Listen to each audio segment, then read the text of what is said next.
प्रदेश के छोटे से गांव नूरपुर में हर शुक्रवार एक अजीब आदमी आया करता था। उसके सिर पर काली टोपी, कंधे पर सफेद गमछा और हाथ में एक बड़ी देग होती थी। जैसे ही वो गांव में प्रवेश करता, पूरे माहौल में स्वादिष्ट बिरयानी की खुशबू फैल जाती। वो ऊंची आवाज में पुकारता, गर्मागर्म बिरयानी ले लो, लखनवी दम बिरयानी।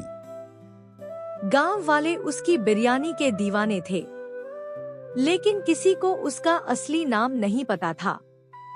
सब उसे बस एक नाम से बुलाते थे, बिरयानी वाले चाचा। चाचा, आपकी बिरयानी इतनी स्वादिष्ट कैसे होती है? उसमें मसाले कम और प्यार ज्यादा होता है बेटा। पूरा गांव चाचा का सम्मान करता था, लेकिन गांव का लालची होटल मालिक लाला तिवारी उनसे जलता था। एक सड़क पर बिरयानी बेचने वाला और लोग मेरी दुकान छोड़कर उसके पास जा रहे हैं।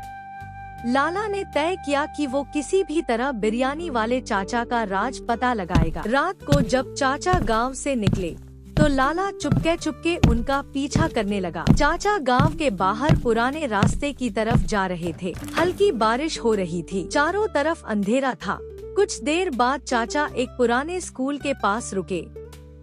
ये यहाँ क्या कर रहा है? लाला धीरे से खिड़की के पास गया और अंदर झांकने लगा, लेकिन अंदर का दृश्य देखकर उसके होश उड़ गए। चाचा आ गए, चाचा आ गए। पुराने स्कूल के अंदर कई अनाथ और गरीब बच्चे बैठे थे और बिरयानी वाले चाचा अपनी सारी बची हुई बिरयानी उन बच्चों में बांट रहे थे। आराम से खाना बच्चों, सबके लिए है। चाचा, आपने खुद खाया? लाला ये सब देखकर हैरान रह गया, लेकिन तभी उसकी नजर कमरे की दीवार पर लगी एक तस्वीर पर पड़ी।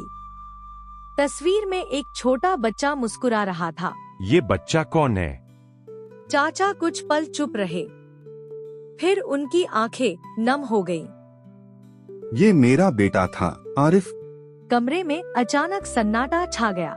कई साल पहले गरीबी की वजह से मेरा बेटा भूखा सोया था। उसकी तबीयत खराब हुई, लेकिन मेरे पास इलाज के पैसे नहीं थे और एक दिन वो मुझे छोड़कर चला गया। उस दिन मैंने कसम खाई कि मेरे रहते इस इलाके का कोई बच्चा भूखा नहीं सोएगा। लाला की आंखें झुक गईं। उसे अपनी गलती का एहसास होने लगा। मैंने आपको गलत समझा। दूसरों की खुशी छीनकर कोई बड़ा नहीं बनता, लाला जी। अगले दिन लाला पूरे गांव के सामने आया। मैंने जलन में आकर बहुत गलत सोचा।